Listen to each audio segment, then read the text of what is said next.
We're already recording. Oh, And I was kind of looking, I was getting my face up really close. I couldn't read too many titles on your bookshelf, but oh I yeah. see behind on your right shoulder, I can see the word Novalis there. Um, Oh yeah. that's kind of a close up. You know, what's the book That's below that's that that's white that says, that's Yaka Burma's Aurora. oh, okay. That actually that shelf that might be the only organized shelf.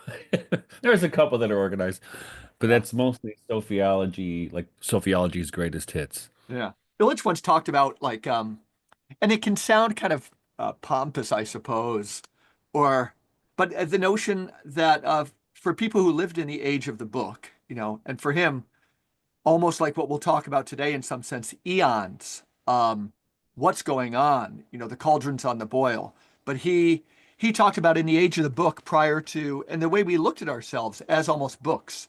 And the sacrament of confession, we would go in and read off an inner text, and how Mhm. that's kind of flattened out with a computer. Anyhow, some of those fun things that there was a type of knowledge of like where books were on a bookshelf, where that line was, even if you didn't know exactly what page, you knew this line that meant so much to you was on the right hand corner of the page. And he Hmm. had about seven of those things. And again, you could talk about that in some way that would make you feel or make you look to others as being kind of pompous or something. But as you know, there's a distinct pleasure in that, and he would say, he comes to us as having like flattened out consciousness to the age of the book, kind of depth that helped with depth. And you see St. Augustine, Confessions. And then the possibility is we could be going into a new era of higher consciousness, but that could get derailed. That could get Hmm. derailed into something like our brains looking like a computer, which is a wild, unplanned segue into the topic I kind of wanted to talk about today. Well, But like, well, yeah, well, what's going on? Yeah, tell me. before I Any go there, I mean, I reactions? think to Yeah. what germane to what you're saying and what Illich is saying. Um, even though I spent a Yeah, I lot don't of need to a go lot of anywhere time but every here. day Yeah. editing books on my computer. Um, I resist as much as possible reading a book on a computer or a screen. Yeah. I mean, I just I don't. do it. Oh, see, I resist as much as possible, but I'm probably weak. I do it But way too much. that doesn't mean I don't. I mean, I read Substacks and stuff on, Yeah, you know what yeah, I mean? yeah, yeah, yeah. And I read out, and there are some books you just can't find a hard copy of, like No, no. my beloved Eleanor Fargen. I've been trying to find her book Trees, which is one of my favorite books ever, in a hard copy. Can't find it anyplace. In fact, I was talking to my publisher. I said, "You got to put this book out." Okay. I'll Huh. write an introduction, put this out, maybe another one of her poetry books to combine them, because Eleanor Fargen, I think, is one of the most important writers of the 20th century, and nobody knows about her. We know her through some of her hit songs, like "A Morning Has Broken," right? That's right. But And she just also, give her, yeah, similar. Yeah. that Advent hymn, "People Look East." People look east and round That's the today. one. It's the season That's of hers. the year. That's a great That's tune. hers Yeah, too. yeah, yeah. And she wrote both of those tunes before she became a Christian. Wow, wow, wow. That's great. But yeah, so Like that's super decades relevant. before she. What? Yeah.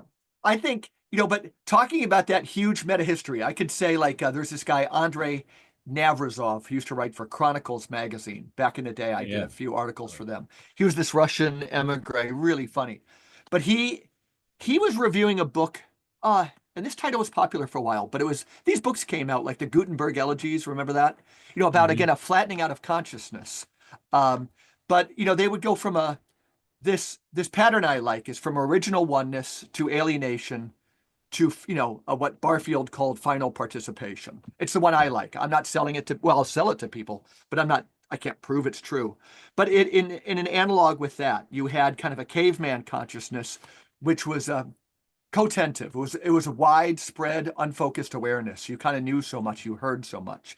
And Hmm. then the axial age a little bit, the book. And we want to talk a little bit astrology today to have John Michael Greer's text Oh yeah. tweet all dialed up.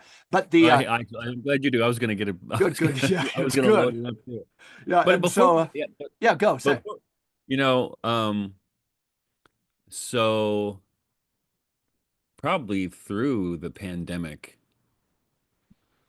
There was, in fact, our friend Tara, right?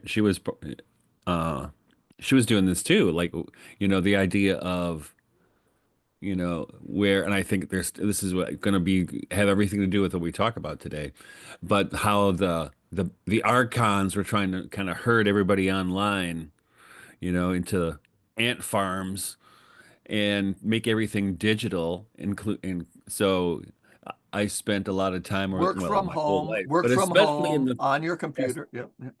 past few years, hoarding books.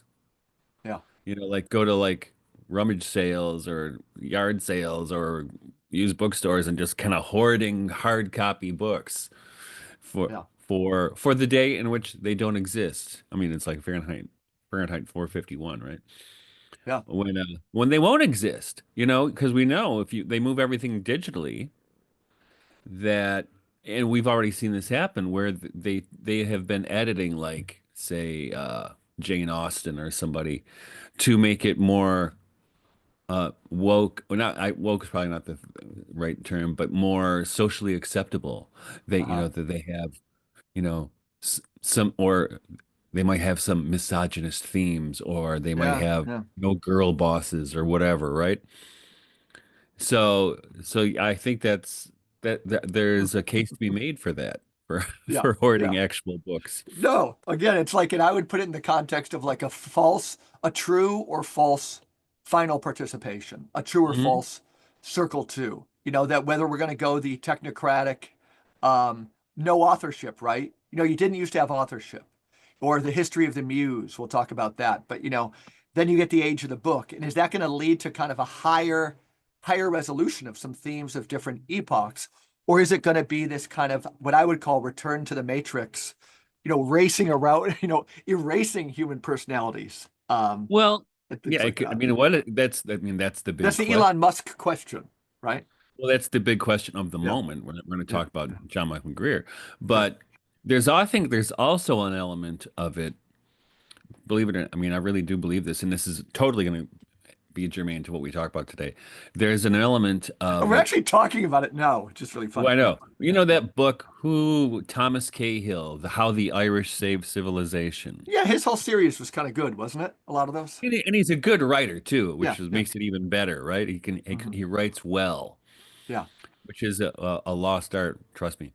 Um, but in that book, how the Irish, I mean, he really talks about how the Irish monks, in the Middle Ages, were the ones who preserved Western civilization, And and how did he say they did it again? by copying Plato, Yeah, and right.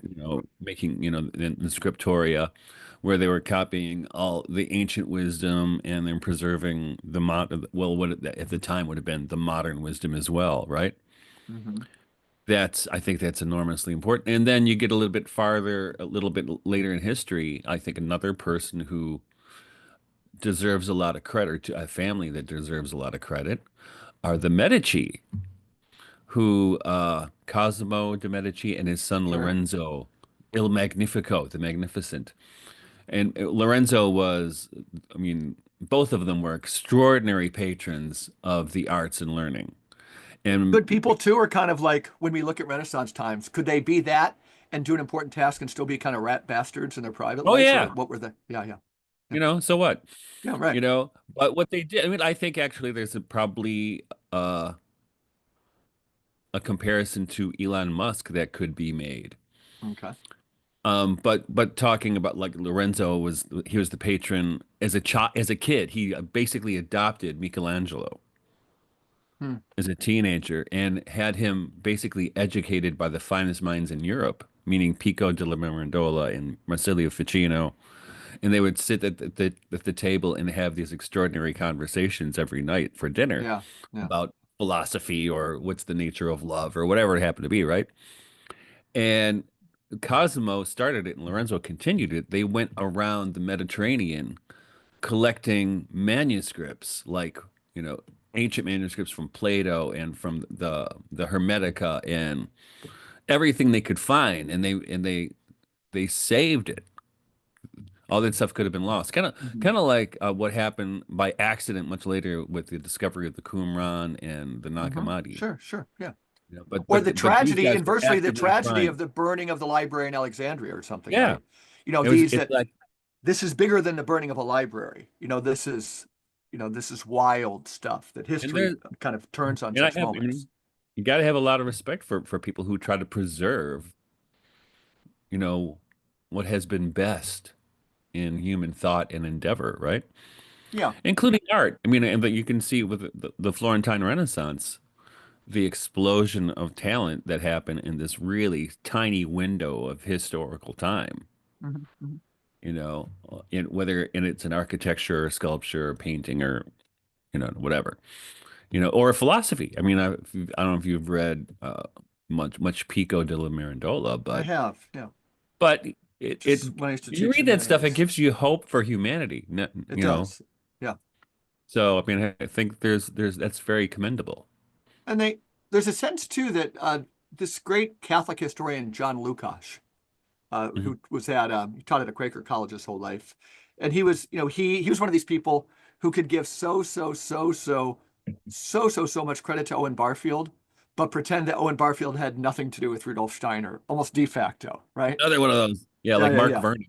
Yeah. And although I think he's going to come around, or remember Mr. Clavin, who was on the show, all of a sudden at the very end, Spencer Clavin, he had to admit it probably all points to Steiner. Who knows? But Wait. Owen, this John Lukács, probably influenced by Owen Barfield in this way of thinking, would say that mathematics is nothing more than the history of mathematics. And that's kind of what you're saying about preserving things. That to understand math today is to know the whole history. They say, like, in a very reduced form, Chesterton said, if your first novel sounds like Charles Dickens, that's great. But if your third one does, that's horrible. But imitation is the highest form of flattery, or this Right. notion that before you break out of the forms as an artist, you might demonstrate that you can draw the human body somewhat satisfactorily and things Mhm. like that. But the history of philosophy is philosophy, and Right. that we're yeah, go ahead. No, I just thought you were talking about imitation as a serious form of Yeah, flattery.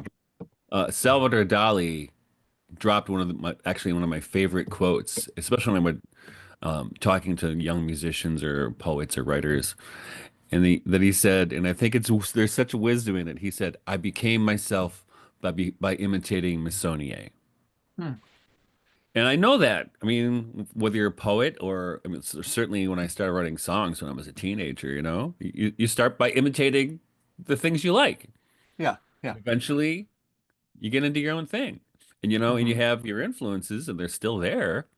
And even though Harold Bloom later called it the anxiety of influence, like it's an Oedipal conflict, Hmm. you know, um, it's I mean it's enormously useful. I mean that's what speaking of Michelangelo, when in their apprenticeship in the bodegas back in those days, they would imitate. Sure. They did it out, every day. Like that was their whole job. They would imitate other painters or imitate life um, for hours a day Yeah. until which is part of their apprenticeship, right?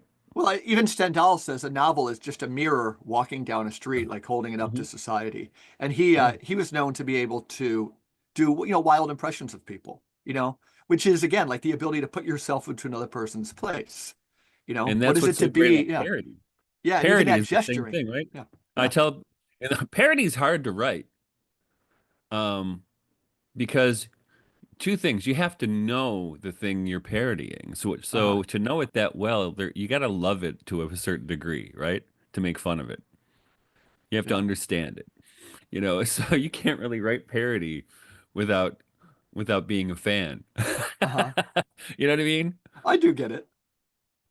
Huh.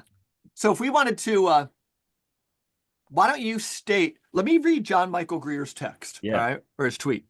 Because I think, this is going to be, it's just a few paragraphs, but it's going to be about astrology. But, I want to put this type of thinking into, again, whether, what are we actually going through now, at the meta level. So, John Michael Greer, who's been on the podcast, look him up. We got to have him on again. I give him Hmm. the integrity. He just doesn't do videos, so we just do audio with him. but he enjoyed the conversation. So did we so much. Yeah. Here he was a few days ago talking about uh, Aries. Anything that happens at 0 degrees Aries is a reset button in astrology. When the sun Hmm. reaches 0% or 0 degrees Aries, that's the spring equinox, the beginning of a new astrological year. When an outer planet conjunction happens there, or within 4 degrees or so of the beginning of Aries, it marks a new age of the world. And the slower the planets, the more important the change of ages will be. A Neptune Saturn conjunction in that location, especially since it's literally 0 degrees, is huge. The only outer planet conjunction that would pack more clout is Uranus Neptune, and that hasn't happened at 0 degrees Aries in recorded history. The last time Saturn and Neptune were in the beginning of Aries was 593 BC. That marked the beginning of the actual age, which I'll call line, kind of coming out of circle one. The birth of philosophy, formal mathematics, prose literature, the emergence of the first democracies, the spread of literacy outside the scribal classes over much of Eurasia, the birth of scriptural religions, and much, much more. All those is fascinating, by the way, each one. Hmm. We're heading into another change of equal magnitude or even more intense, since this one is closer to the 0 point of Aries than the one 2,618 years ago. Hang on Hmm. to your hat. Um, so Hmm. first of all, let me just ask you, in your words, as a Catholic, as a Christian, how do you say, sure, we can think this way? How do you appropriate that personally as a person of faith, in the sacramental tradition? And Well, I wrote about this a couple times in the last year, yeah, precisely. And so I wouldn't call myself a practicing astrologer, but I know astrology. And I know this is, I mean, what he's saying is, in fact, I saw one today by this guy, what's his name? William Stickovers, I think it is. I don't yeah. know if that's probably pronounces it, but he was also on X this morning. He said basically the same thing. He got a little bit more detail because he wrote it in longer form than JMG. But this is actually we were talking about this last time when we remember when we were talking when you were saying what's going to happen next, and I'm like, I Yeah, don't know. yeah. And that's because I think but this Neptune and Aries thing is like a game changer. It really is. Bro, it's so And then serious. certainly with Yeah, Saturn there yeah, too, it's like it's woo, like John yeah. Michael Jr. That's big. And And I again, think yeah, in this guy, this guy's just talking about the Saturn Neptune or I think Saturn Neptune conjunction. He's saying that and this is I knew this already, but I'll just run down sure. Yeah. because Saturn Neptune that they do get conjunction every once in a while because Saturn takes 28 and 29 years to go across around the zodiac. Mhm. Uranus takes 200 300 years. Um, but so if you go through history, the last time that this happened, the last time that Saturn was conjunct to Neptune was 1989, which I remember this moment. Berlin Wall and everything. Berlin Wall. I was there Um, the summer after. Yeah. the freedom when Nelson Mandela was let out of jail Mhm. after 28 years, which is a Right. Saturn, The right? Soviet Union just didn't exist anymore. It just happened Right. overnight. That's a great image for people to hold on to. Things can just like ice, just kind of break. They can break, you know? Yeah, and it's not, and that's why I think what he's talking about, you can kind of go through time, and this is, one of the ways you learn astrology is you look at the planets and see what happens Mhm. in the world, or you look at planets and see what happens in relationship to a person in their chart, right? It's it's a little bit more complicated than that, but that's basically what it boils down to. Mhm. And so if you go through history and say, well, what happened the other times this conjunction happened? Another one was 1952 to 53. And this guy says the death of Stalin reshaped Soviet power, the Korean War armistice is signed, and the Cold War strategies intensified. Then Mhm. 1917, the Russian Revolution, right? And he's got a bunch of them. I'm going to go read every single one of them. Boston Tea So are Party you was one. talking about how astrology works in general, or are you talking about like this is an epicycle within the This larger cycle of the this JMG I'm talking storyline? about. This is the Saturn Okay. Neptune conjunction. Yep. Yep. because Saturn in astrology represents structure and like the father, Yeah, yeah, yeah. rules based, Hmm. whereas Neptune is opens it up, right? It's very Yeah, mystical yeah, and yeah. spiritual in one They side. say it's the eighth thing, right? It's beyond. They thought there was seven. It's just kind of the Mhm. darkness beyond that thing And lurking. Yeah. so here, I mean, I think like everything else, that's not all good or all bad Hmm. with a conjunction like this. So, for instance, and actually, this guy's Sikiver or whatever his name is, But just for me, he when can, is your conjunction versus John Michael Greer's? So, no, it's right now. I know, but like he's talking about this one, the last one, which was 2,000 years ago. He's No, he's talking talking Saturn, what Neptune. Oh no, he's okay. talking about the last The time Saturn Aries. and Neptune were in Aries. Yeah. Right. Gotcha. So these Gotcha. Okay. the other conjunctions I just talked about were You're not in helping Aries. me. You're helping me. Yeah, I And sense being in that. Okay. Aries, Yeah. like he said, is hit the reset button. Yeah. It Yeah. really is. So you're taking this mini epicycle and you're putting it against a wild new background. That's what we're Yes. going. That's right. Yeah. And so but here's the thing. Um, I mean, I think there's a lot going on with this. I mean, there's so many ways this could play out. Um, one of the things that I think John Michael has been talking about recently in his posts, and also that Sikiver was just saying in this post, I never knew about him until this morning, is that they point to a serious disruption of the world order. Oh yeah, should we talk about tariffs now? Right, right, right, right.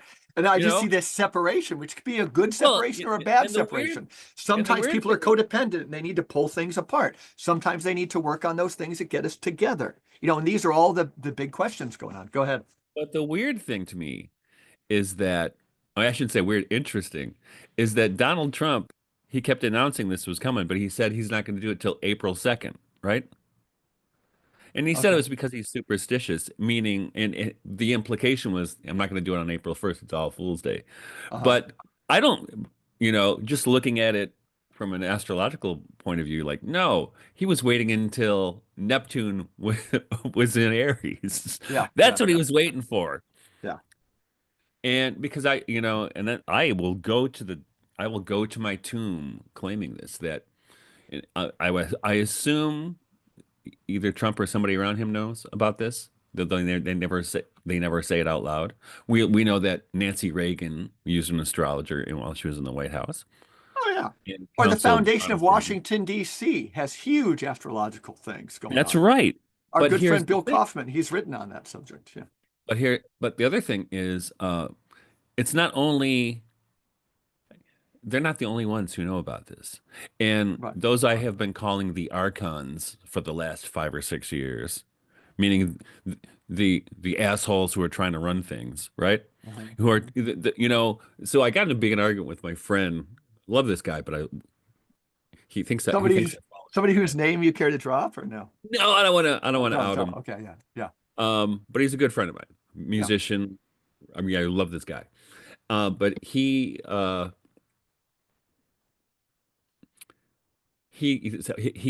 were having an argument about all the stuff that's going on, what's been going on, and he's mad that I don't hate Trump enough. I'm like, well, Uh-huh.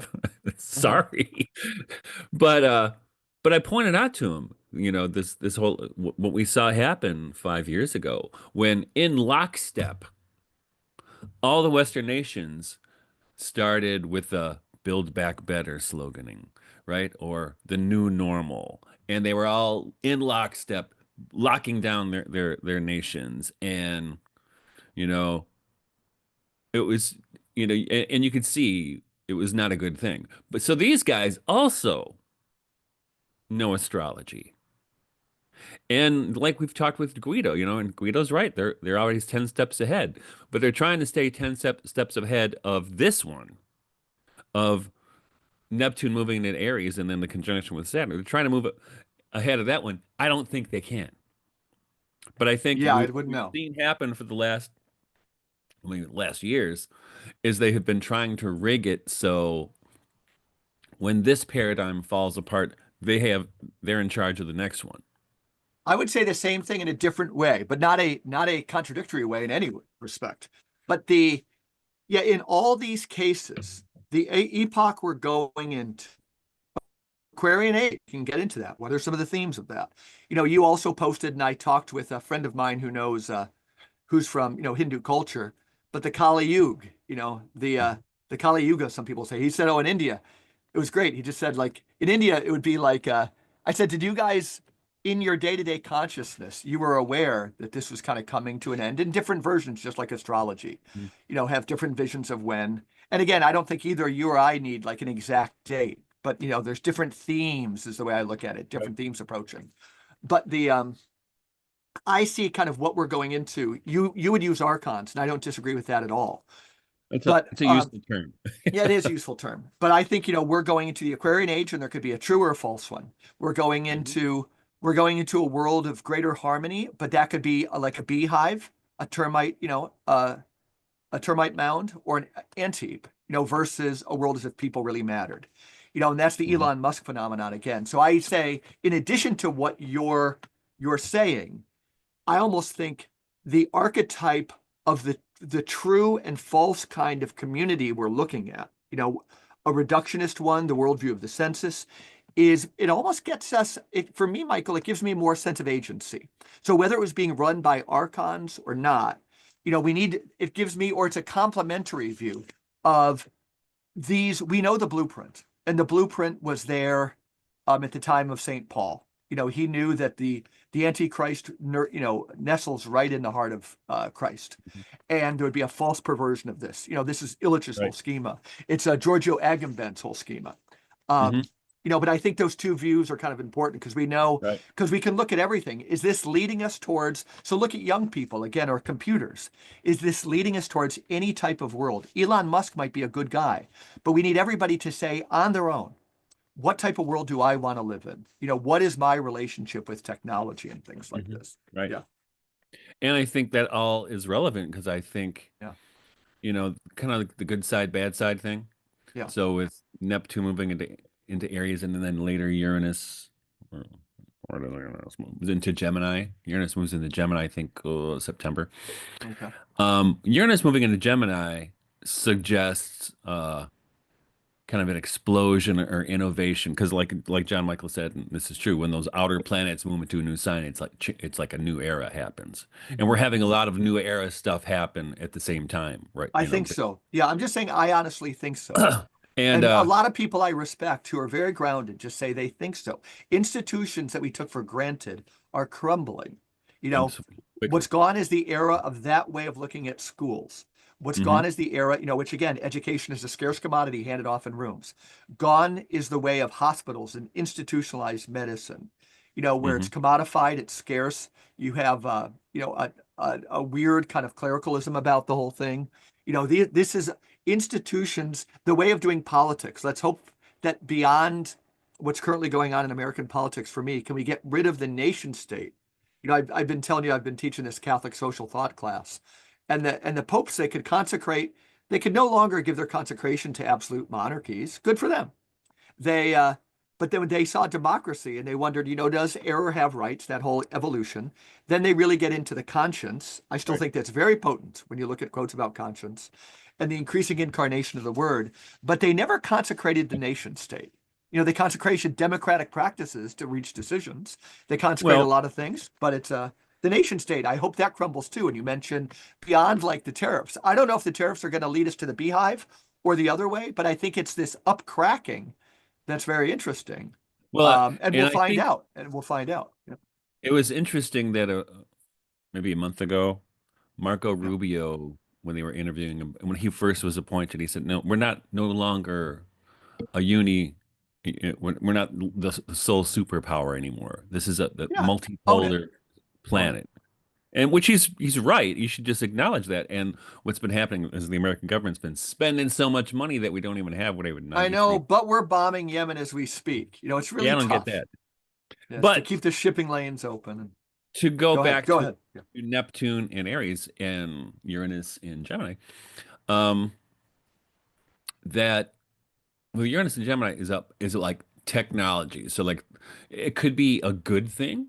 Right. Because remember when the internet came out, it was the democratizing internet. And now it's Yeah. as we saw over COVID, it's a Yeah. potential site of oppression and Hmm. surveillance and control.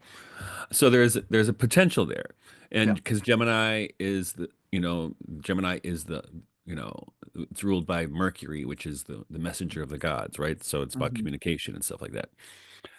So and also Gemini, it's twins. It can go either way, like the good twin, the bad twin. Hmm. Um, so I think when I look at that, that just tells me, that screams Elon Musk to me. Hmm. Who I think on the one hand, I like, that he liberated Twitter and allowed people to speak their mind for the most part. On the bad side, what's the hell's with the transhumanism, right? Yeah. My Um, son says that the storyline with him is he wants to be like the good guy who gets control of AI for the good people so he can go to Mars as opposed to well, bad guy Sam Altman, something to mhm. do with Mars. And And I want to stop talking about freaking Mars. It's just what, such yeah, a and that's horrible stuff. way of like analyzing our situation, you know? But I think you see that with the U.S. Mars, government too. I Mars, mean, Mars. with whether it's whatever the technologies. I mean, you know, well, we could not pursue them, but other people will. You know Yeah, what I mean? So it's kind of a weird thing, right? I mean, I yeah. don't, and then it gets into their hands with the wrong people, right? Is that the Like, story of the Sorcerer's Apprentice? but so get this. So maybe 2 years ago, almost exactly 2 years ago, maybe three. Let me see, when was this? What year is this? This was 2023. So July 2023. Um, I wrote a poem based in kind of a spiritual experience I had when I was 24 or something. Of you were speaking of the Kalki avatar or of Kali Yuga, right? Because of the Yeah, yeah, Kali yeah, Yuga, what's supposed to happen at the end of the Kali Yuga, which is the Dark Age in yeah. Hinduism, the Kalki avatar of Vishnu is supposed to show up and kick ass and take names. Um, and But that's probably the same thing as our Saint Michael thing, right? There's two faces of that. we'll get Saint so so Michael's going to beat you know, beat the bad so it was libtards versus 1987. mhm. It must have been 1987 or so, 86, 87. So I had this kind of vision on over Lake Huron that the Kalki avatar was coming across, You've who's riding a alluded to this before, right? Yeah, tell me. Yeah. who's coming out riding on a white horse, right? Coming across Lake Huron. And I didn't know what it meant. It was like, it was very much my imagination. It was not like I'm going to go become a Hindu right now. It Right. wasn't like that, but it was certainly an entrance into the imagination for me. And it kind of came back to me 2 summers ago when I was across the road cutting hay for my cows because we're in the middle of a drought and we're running out of hay and we couldn't get hay from anybody. So I was cutting this tall grass that's across there.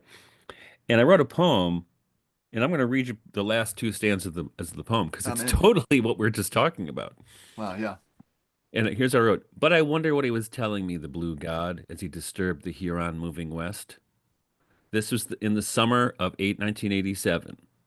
Before Tiananmen Square, before Berlin, before we found ourselves placed in the possession of the archons, before we were digitized, before we were silenced, before we were formed in the image and likeness of a digital god in a garden of nothing.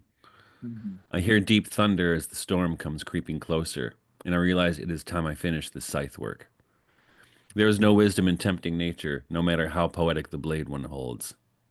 And here's a kicker, because this is a quote from or not the Upanishads, from the Vedic scriptures. And yet I wonder if the blue god still breaks the waves of the universe. And here's the quote. He who will kill by the millions the thieves and the rogues who have dared to dress as kings in this age of darkness. Wow, yeah. And I think, Hmm. you know, we may be at that moment. Yeah. At least, where, or at least an iteration of that moment. I can put it in a larger context. I think, let's get as clear as we can. So you you're more conversant with Heidegger than I am. But lately I've been reading, if I've mentioned this, Christos Sonaros. But like what we're seeing now, the age of the archons, or when Guido's on here, what happened after 9/11 and so forth, something radically changed. But like, how about this whole claim? But you give me feedback. As I understand it, um, Heidegger got from Nietzsche this wild reading of the West that really comes from kind of those things we were talking about last week, natura pura, metaphysics, Right. that that the ontologies of Western metaphysics that came from Plato had totalitarianism as their end, essentially since the timeline that coincides with the axial age that John Michael Greer is talking about, right? That Hmm. you get the that a certain reading of Plato gone. It's a left brain thing. You need power. Um, Hmm. how would you tell that story? So Heidegger, we came up with a metaphysics that prized onticity, just the thingness of things. Right. Um, and not connection with them. And so what Owen Barfield, the Romantic poets, tried to work against is all of a sudden we had this outness. Stuff was out there. We weren't implicated. We didn't participate our exteriors anymore. So then all we started to do is mess with things, science, just and raping Mother Nature. So there's actually a timeline that again that some of these phenomenon that you're saying happened in Tiananmen Square, we start to see the breakup. And now, I use my favorite essay is by John Cowper Powys on the Père Denis, the boiling cauldron. That all of Hmm. a sudden the cauldron has been on the boil for a while, but now it's really Right. boiling, and institutions are falling down and things like that.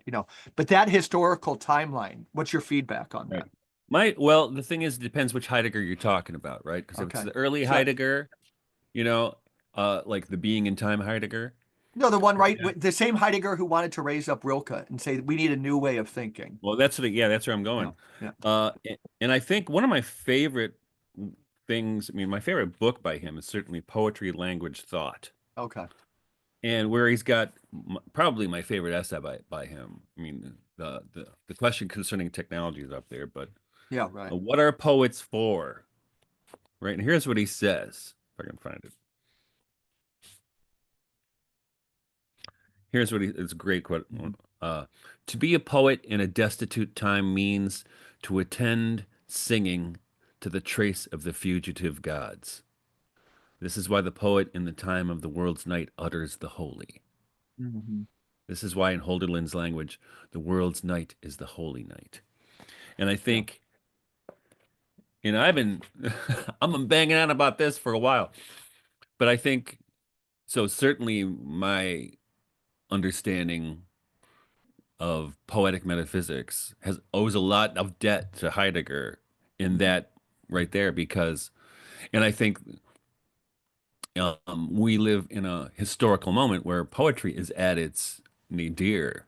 People Yeah, reading yeah, poetry or people entering into the poetic is at its nadir. I remember reading, gosh, I was 20, so before the Iron Curtain fell, so it was in the 80s probably, reading in the Detroit Free Press an interview with somebody who had gone to Russia, and she said, "Well, it's amazing. If you go to Russia, people are on the buses and they're reading poetry." yeah, yeah, Um, and not we don't. yeah. Um, and Americans, we buy books, but we don't read them. Russians borrow books and they read them. we have book Yeah, furniture. yeah. But but I think Book furniture. but I think especially with Neptune moving into Aries. I mean, certainly Neptune has a lot more in common with poetry than with technocrat That's my techno. point. So if you do the same phenomenon of participation, alienation, and final participation, those people who are reading Ian McGilchrist, and I think it's there in William Blake, but here's that three-part schema. Age one, prior to the actual age, was feminized and it was very right brain. Then the left is a little bit of an exaggeration. Is a left. The next period, the actual age, the era of the book. Oral culture is circle one, participation, feminized east. The Western line is actual age, the dominance of the book.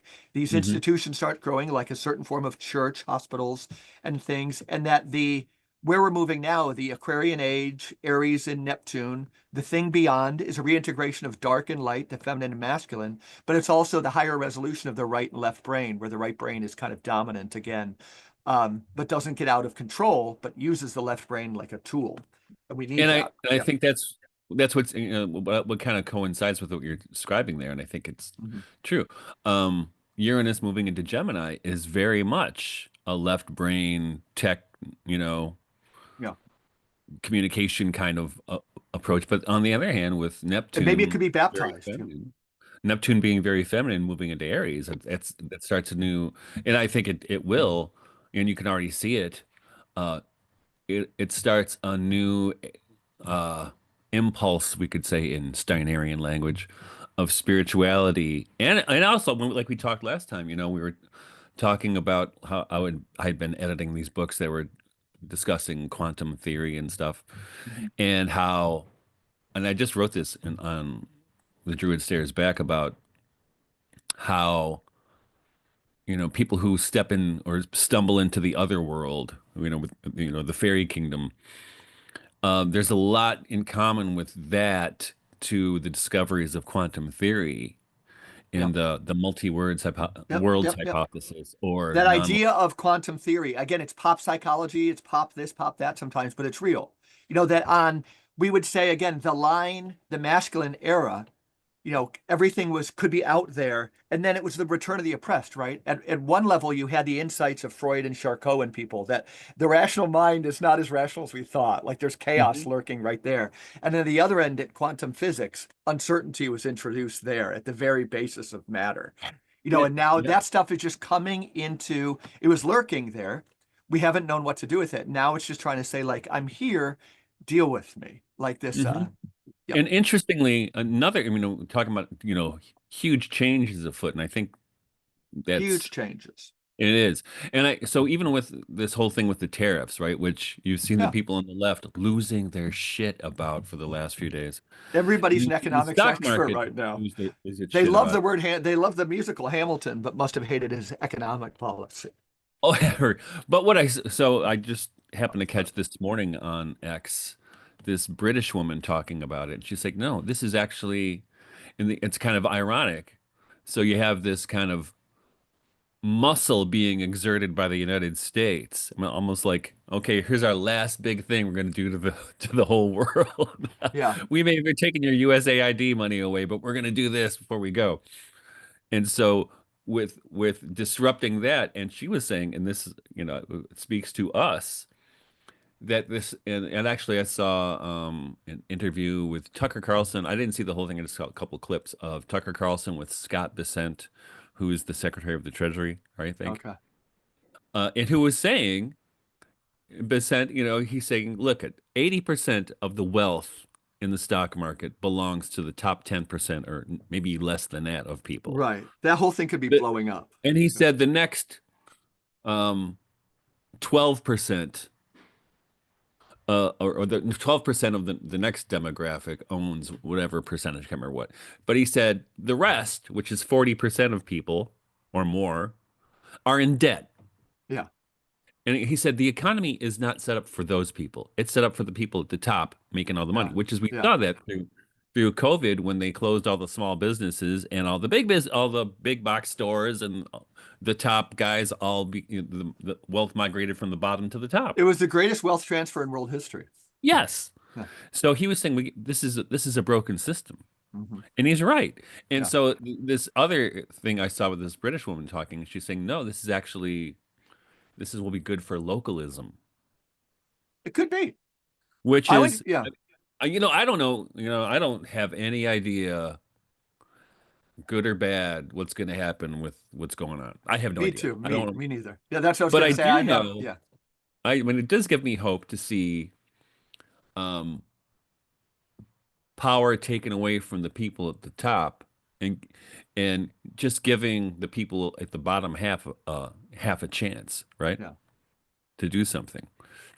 Two things about that. One is the claim from people who oppose the tariffs is that it will work as more of wealth transfer. And I don't know, but the way I approach this whole thing is, I don't know. I guess I've been biased against tariffs. I just don't know. But I would say this is that I think everybody could agree nobody who's running things has ever named to us like what this is all about. So Mhm. this idea of like oneness, becoming one, again, Mhm. that can be a good thing or it can be hell. It could be the oneness of the womb, the Well, oneness of mhm. blackout drunkenness, the oneness of a sick orgy, satanic orgy or Right. something. Or it could be a oneness, again, as if individual persons mattered, not a crowd phenomenon, but a community phenomenon. This Hmm. most of the oneness, I think you and I would agree. The reason I'm open to this, I can't condemn the tariffs thing unknowingly myself yet, is that I'm not theoretically opposed to a separative tendency too, like subsidiarity, something going back. And I think a large of the opposition or a large part of the kind of the anti-Trump thing or this world unity piece, you and I both find that world unity piece really scary. Spin the color wheel really fast, you just get gray. The United Colors of Benetton, it's not Hmm. colorful at all. But the this notion that we need separative tendencies and unifying tendencies, and again, it's right there in the Romantic poets. Hmm.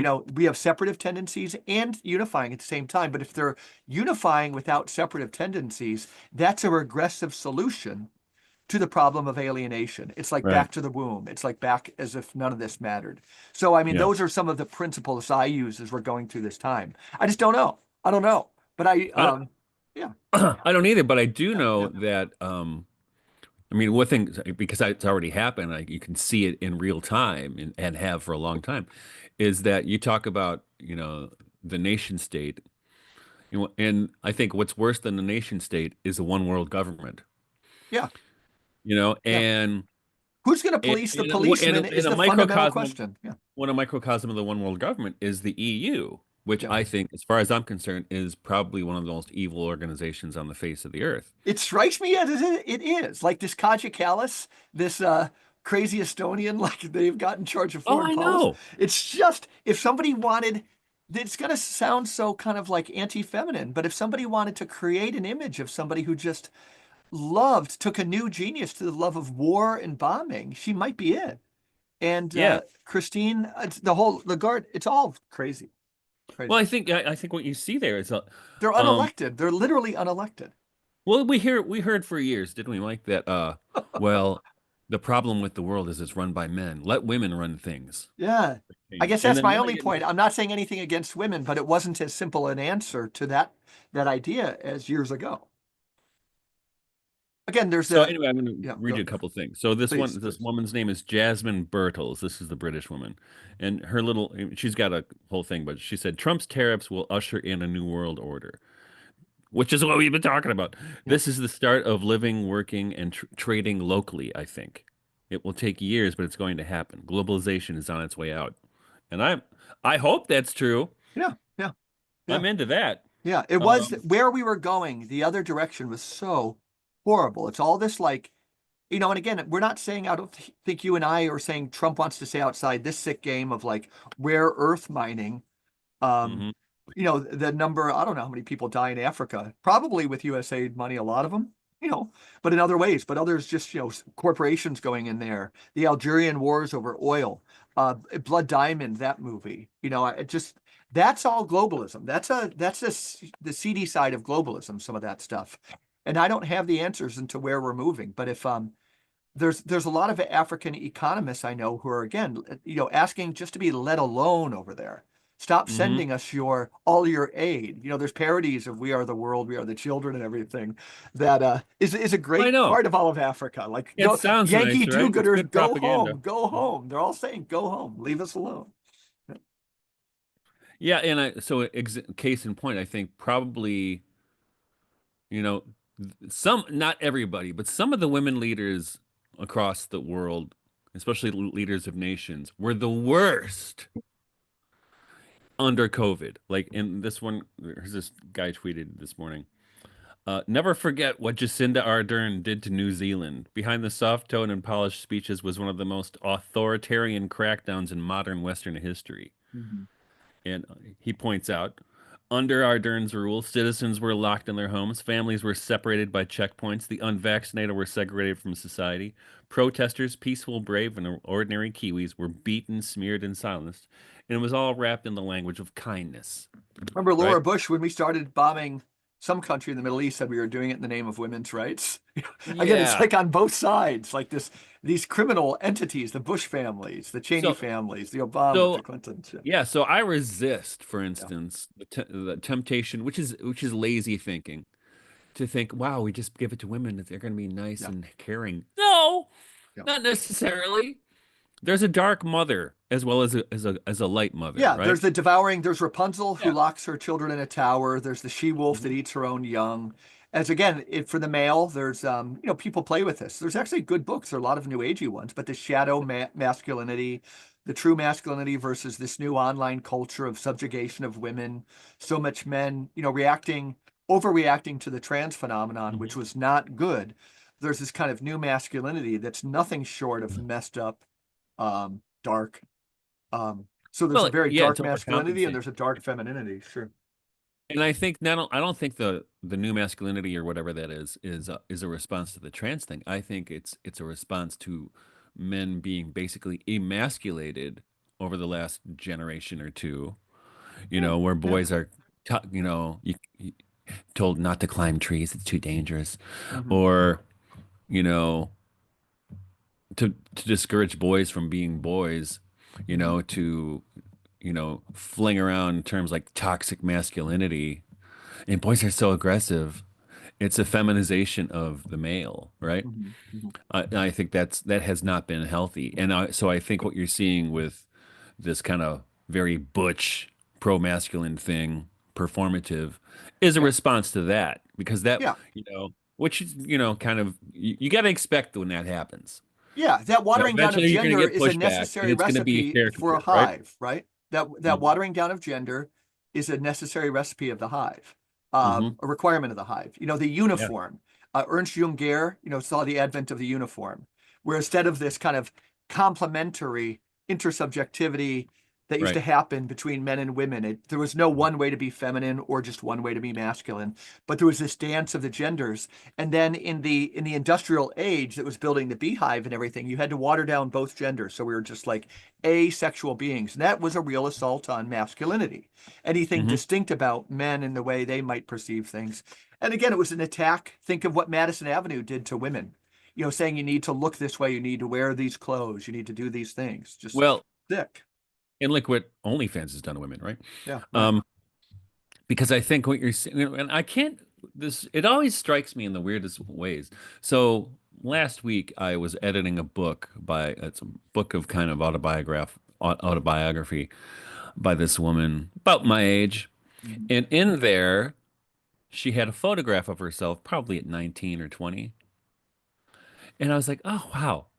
Because she's, just a normal, pretty girl without any embellishments. And I were from, filters or makeup or whatever. And she was like, I was like, wow, that's refreshing. Uh-huh. Yeah, yeah, You know what I mean? Because we get bombarded with, and we're talking about the maybe the caricature of masculinity that we see yeah, out there. And there's this character, and it's not even a femininity of, I don't know what it is. The hypersexualization of women, but there's a caricature that's being promoted of women that is couldn't be more artificial. But the thing is, you get bombarded with enough times, you get inured to it, and you start thinking it's, even not consciously, but subconsciously, you start to think it's normal. And then you see picture of a girl, normal pretty girl from 1982, and you're like, wow. yeah, yeah, yeah. Well, I didn't realize how contaminated my imagination had been. And remember Wilke, if we were talking about Heidegger and everything and how important that, and I want, um, I, there's so many women, this notion of like when Rilke said, at first women will come to ape the ways of men, right? In his, collected letters, Love and Other Difficulties and so forth. He had a lot to say, but it's a both and. The assault to stop the world from the war against women is a theme. Carl Stern, who had, along with Merton's Seven Story Mountain, his Pillar of Fire was the second great conversion story in the 20th century. And his The Flight from Femininity or The Flight from Yeah, Women. it's a great book. Yep. Wow. Von Balthasar is great on this. You're great on this, Mike, and Sophia versus Ariman. The attack on femininity is especially violent during our time. And again, I see how this can sound patronizing, but in the hands of somebody like Rilke, the attack on it is real men have to, understand that, again, it's probably not a swashbuckling, what is the call of masculinity at this time? But then because in this time that's coming in with this age of Aries and Neptune, the age of Aquarius, femininity, the darkness, the underworld, light and darkness combined, all these gifts, the gifts we so need now are involved in that like great tradition of femininity Hmm. songs and so forth, But I think that understanding for me that larger kind of metaphysical war going on the nature of what is femininity. Nobody can say, just like we can't with masculinity, what exactly it is. All I know is that there would definitely be a perversion attempt, a perversion of it attempted by the powers that want the technocratic world, the people as dots, an ant farm type of world, and that to become aware of that would be the central front for me, whether it's Madison Avenue or the nanny state, the central front of everything we talk about as the culture wars, kind of Hmm. was for Eric Fromm and some others. What do you think about that?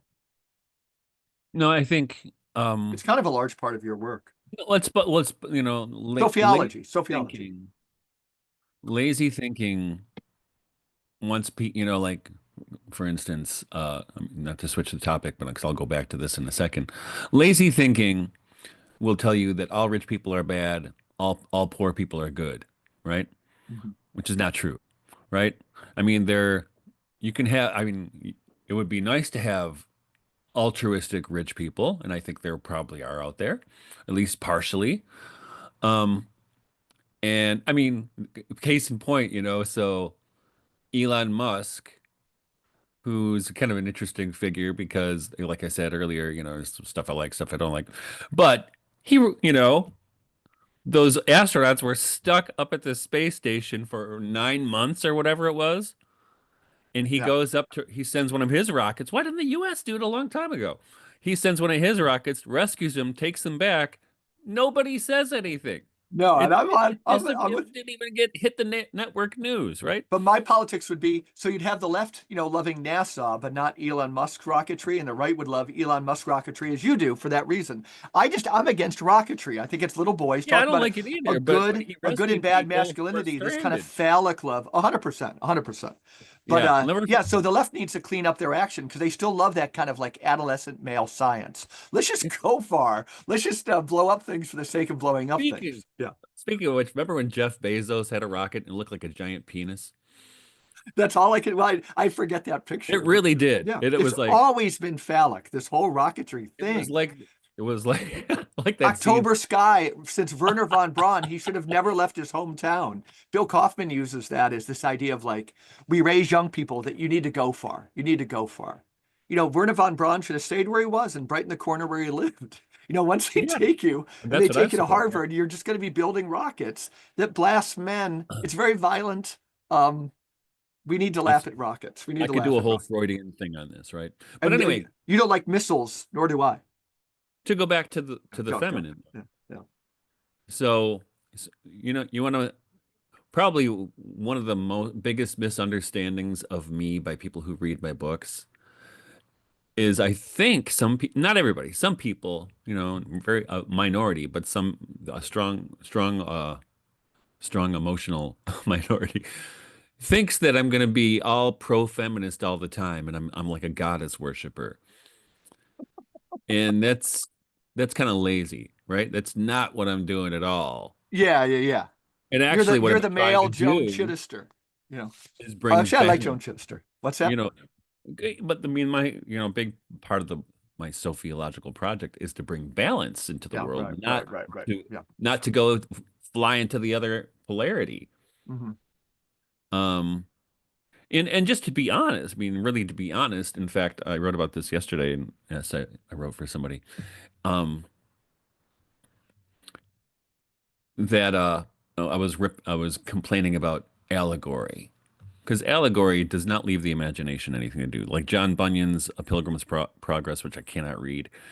Um, Owen it Barfield thought the art form of the future of this era we're talking about was going to be a higher form of allegory, almost like an allegory, not like the Everyman or Pilgrim's Progress, but maybe an allegory with authorship. I don't know. Okay, I go don't know ahead. what that Yeah, means, yeah, I'll but see. I but But I think allegory I'm doesn't right leave the on that. I could imagination be any wrong. room. You got no Yeah. room to move, right? Yeah. And so But the that's why play within the Bunyan. play is how you catch the conscience of the king, right? That type of kind of getting a truth by an allegory. We can only see it another way. That might be one of the deepest ways of getting Well, truth. I'm just and using wondering. that example, that one Okay. backfired on Hamlet because he thought he'd catch the conscience of the king, but what he did is he basically telegraphed to the king, "I'm going to try to kill you." The insight, if you're talking about marriage or something, the insight is one of these ones of the coming age, right? That, like, if you look at a family, the dad wants to fix his kids, the wife wants to fix the dad, the kid wants to fix this person. And you can't work for a day in ministry without seeing these wires getting crossed all the time. So I'm saying, the paradox, which is kind of like the play within the play, is how you catch the conscience of the king. In this era we're moving into, for me, it's one of these paradoxical logics, light and darkness, romantic Mhm. poetry. But the idea is the best thing you can do for, Bonnie is work on yourself, right? Become less of whatever annoying Not, traits you have. The best thing try I can do not for being such Amy. a jerk. Yeah. Yeah, yeah, yeah, right. And that's just how and then people, when they see you working on yourself, that's the way they can get the message. They're never going to Hmm. hear it like, hey, you should put you should change this behavior. I know I probably couldn't hear it. Then I just started admiring people this Father Ed who died, who at the end of his life was just kind of sitting there at the end of his life doing penance for every can't really talk You about just it. Yeah, no, it's kind of he would just do penance for every unkind word he ever said to somebody. Just thinking about it, if he could call it to mind. I thought Mhm. that's a pretty cool way to live. Yeah. Yeah, and so that type Better. of thing. So my point, my small point is that type of logic of, am I now? You judge literary forms. I'm not trying to own this argument, but is that an allegory? Because that type of behavior, that psychology, I think, is very foundational. It's kind of like 12 stepping, bottom up, feminine conversation, community, not crowd. That's not allegory though. Huh. Allegory is a direct You kind of tell the correspondence, story in a different, yeah, tell the story in a different way so people can see it, but a near miss. but it does it always with a didactic purpose, right? Where it Awakening. doesn't leave, like we talked with, doesn't leave the imagination any room to grow. Hmm. Whereas, and so the example I used when I was writing that essay, so I contrasted the Pilgrim's Progress Okay. with Sophia or wisdom in Proverbs 8, where, which does invite participation of the imagination, but what the interpretive history of that, especially in the Christian West, or even in the East too, has Mhm. been to confine that beautiful piece of poetry to an allegorical interpretation, meaning wisdom equals Christ, Right, right, right. Augustine right? was big on that one. Yeah. But it's, it's a really, that I see where they get that, but it's kind of a stretch. I find Or the it same thing to be a with stretch. Yeah. to read the Song of Songs as Mhm. allegory. Yeah. Well, you could, but it's really an erotic marriage poem. Yeah. It's an Yeah. epithalamium, right? I agree with both those. Yeah. And those allow the imagination to enter it Mhm. because you don't have, okay, and this is what it means behind, you know what I mean? And though that's and I think, no, er, I'm looking at the book right now. Harold Bloom calls about the anxiety of influence, but I would Mhm. call it the anxiety of interpretation. That there's an anxiety in the gatekeepers that, in fact, they hid away the Song of Songs from the laity for centuries because they were afraid they'd interpret it the right way. Yeah. So, Yeah. and when they finally did, no, this really means God's love for the church. Mhm. Okay. And that's all it means. Stay in your lane, right? Yeah. There's an anxiety that people are going to interpret it the wrong way. So you Yeah. have So coming into this age of superstructure. Aquarius, it's going to be bottom up. The whole question of authority, top down or bottom up. This is being challenged in our time. That's the Rod Dreher phenomenon, the Viktor Orban phenomenon, kind of the post-liberal phenomenon, that they see the breakdown of some of these institutions. And in our own way, Aaron Weinacht at like Front Porch, he kind of Mhm. sees it. I think Adam Smith sees it, Tara would.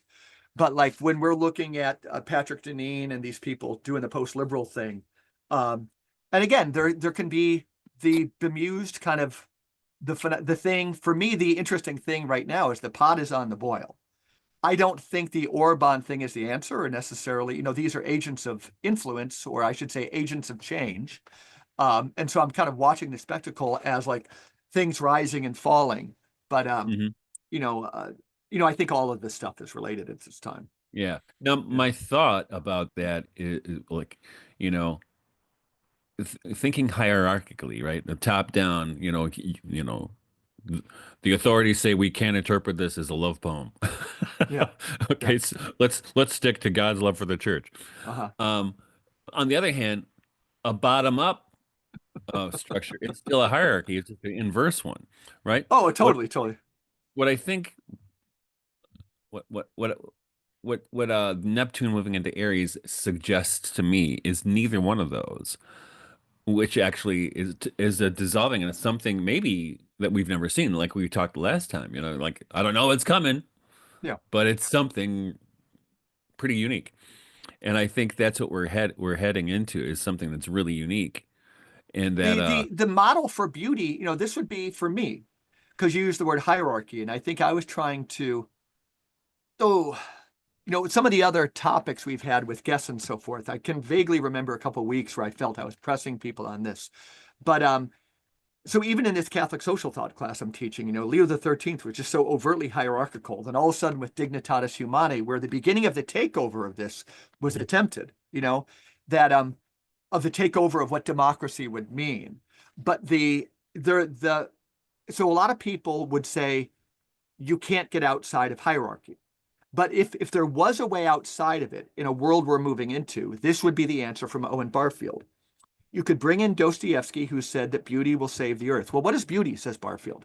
Beauty is this increasing realization, and we're seeing a good form of technology in this with holography, is where if you look at the Sistine Chapel, where the microcosm cannot be there without the macrocosm and reflects Mhm. the beauty, and the macrocosm cannot be. So that the concept of beauty we're seeing, it's not set theory, but it's this paradoxical polar logic where, like that you would find in a community, not from a crowd, that the increasing Mike Martin's growth into Mike Martin's Mike Martinness can only be done with the rising of the tide of his community, him serving others in that community and so forth.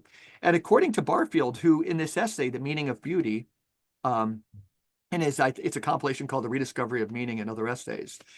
Um, if we take Dostoevsky at his word as being somewhat prophetic, I think the Catholic Church should be taking this one very, very seriously. Beauty as the template. It's web theory in one sense, but it's not technological like that. But where the microcosm mirrors the macrocosm, it's right there in Right. holography. Yep. And I think who was way ahead of the curve there is von Balthasar, right? Yeah, in one sense. Say more about Well, that. the You've read first more. Yeah. sentence of the first volume of The Glory of the Lord is "Beauty will be our theme," Yeah. right? Right. And he was, I mean, that was in the 50s that he wrote that, Mhm. 60s, a long time ago. Um, but I think so. What I my Before my we get in, there, it'll be the Age of the Warlords, I think, by the my way, as a in, footnote. yeah, my Yeah. intuition tells me uh with Neptune moving into Aries, it's more of a you talk you're using the language Age of Aquarius, but I think that's probably um maybe and I hate to the thing is these terms are so weighted with whatever, like a liberation of consciousness or Yeah, experience, don't use jargon. We promise not to use but, jargon. Yep. you can't there. I don't think we have language for what we're going to see yet. That's part of it, I'm right? willing to But take I a think whack at it. like what I was talking with people having stepping into the other world or some of the findings of quantum theory. I Mhm, think those things hint at what might have what we're heading for, mhm, right? Where maybe you could say it's like people, and I think I think one of my touchstones, and I think is really important here, is the kind of Celtic church, which is more of a decentralized hierarchy. It's more mhm. diffused. You know what I mean? It doesn't Which have doesn't happen to be working in the Orthodox Church of America right now, all those no. autocephalous churches, right, right. But it can Um, work. It can work. and it can work, and I It can think work. that what you saw with the Celtic churches is And it's working with mushrooms and trees, the people who are studying like ecology. We have Actually, models for this. mhm. Mhm. Actually, one of the things I wrote in that essay, I don't remember how I put it, but that you can think, how does the imagination work, and how do Yeah, right, right, right. these vocabularies of images we have, like you have them. Like in dreams or mysticism, there are certainly images that speak to us in a vocabulary that hopefully we can understand. And poets kind of also use a vocabulary of images that sometimes they're conscious of using and sometimes they're not, right?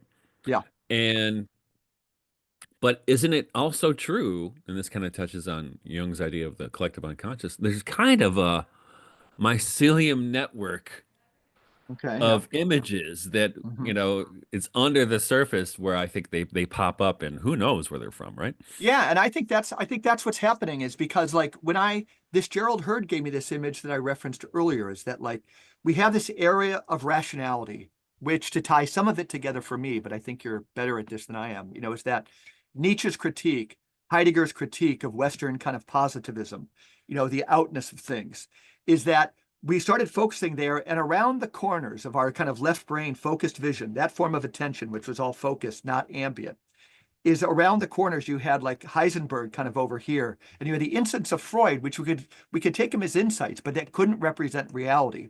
But it seems to be reality, and that's what I hear you saying, is reality has this kind of polar logic to it, this And pulsatingness to it. It's a life. It's not just a dead thing that we dissect in order to understand. And that's right. breaking through at our times. You and I both feel that resonance maybe with some of the tariff talk, like some Mhm. ice breaking. When you were talking about the other times of this conjunction, even with Saturn, the breaking up of the Soviet Union and things like that. And, I'm always talking about the two tendencies, the unitive and the separative tendencies. And right now, we think we're being good progressives, or I just always talk about oneness, as if, there couldn't be a smarmy type of like infantile oneness. But you and I are, I think starting to breathe a little easier, saying, gosh, it doesn't seem like this total consolidationist totalitarian thing is quite as much in its advanced stage of at least that one kind. It was in its mop-up operation of that one kind. Trump could be the advent of another kind. We just don't know yet. But right now, there's a little bit of a breaking up, which I think is like the bubbling cauldron for me. That we might be able to breathe a little bit for a while. I don't know. Yeah, well, it's and I'm kind of proud of myself. I predicted this a year and a half ago.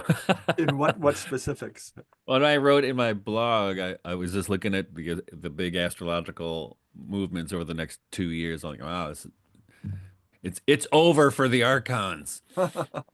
And I think you're seeing that right now, Could be, which is could why I be. think they're panicking, right? There's definitely a Because sense of don't panic. you see that? There was a panic. There's a huge panic. I mean, there's a panic about let's continue the war with Ukraine. Well, today's There's a day of rage, right? We'll have to see what the numbers are. And I'm not trying to mock it out, but I don't think the numbers will be all that impressive. This idea, what we're saying is without emotion, there doesn't seem, this thing is happening.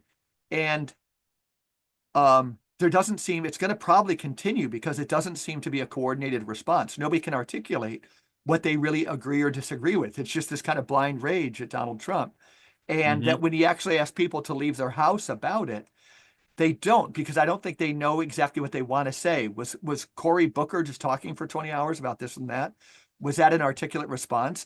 Was this kind of like No. trying to pump air into the deflated tire of Bernie Sanders? Is that a meaningful response that he represents some type of like credible And opposition? No, they keep no. doing this stuff, Yeah, yeah, the Democrats, and their approval ratings keep going down. yeah.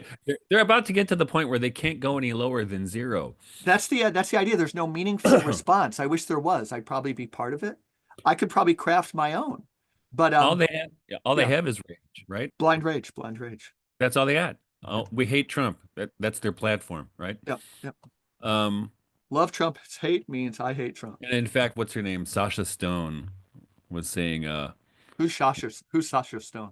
Sasha Stone is she's a uh bona fide lefty, but Okay, she abandoned them when she saw how crazy they were. okay. But she said no, they would cheer and celebrate the crashing of the economy. In fact, they would encourage it and they would try to make it happen if it hurt Donald Trump. I agree. Possibly. Yeah. And It would have to be a that's controlled exactly what we demolition. saw. Yeah. Actually, in the 2020 election cycle, I'll never forget. Because as you know, I did not vote for Donald Trump in 2016. But in 2019, 2020, the economy was humming, and I remember telling my wife, "There's no way this guy's going to lose the re-election." Mhm. But then, and I'm still suspect this happened that with all the stuff with worldwide with the archons or the World Economic Forum or whoever it was calling for lockdowns and all this other stuff, and all the Western nations jumped in line. It was It weird to destroyed the behold. economy, which assured, I don't want to say assured, but it certainly made it less possible that Donald Trump would be reelected Mhm. because that's what people vote about their pocketbooks, right? Yeah. And I don't know. I suspect there was cheating involved, but it doesn't matter. It's the optics.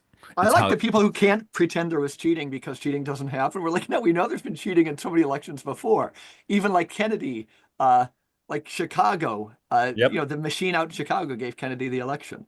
But we Mhm. can, two things can be true at the same time. I Like know. Kennedy might have benefited from cheating. On the other hand, I think he was killed by the CIA. I do And too. yeah, yeah, yeah, yeah. Oh, it's so and the And the funny CIA thing is bad. And the CIA with is the whole bad. cheating thing, right? Uh-huh. So in 2020, Donald Trump is saying there was cheating. 2016, the Democrats were all saying it was cheating. He was what do they call him? You know, I can't remember the term they were using, but they were saying, I he's found not. them to be by and large equanimous, maybe because they felt like there was no winning that one, that they rigged as much. I have no idea. But there was some of that.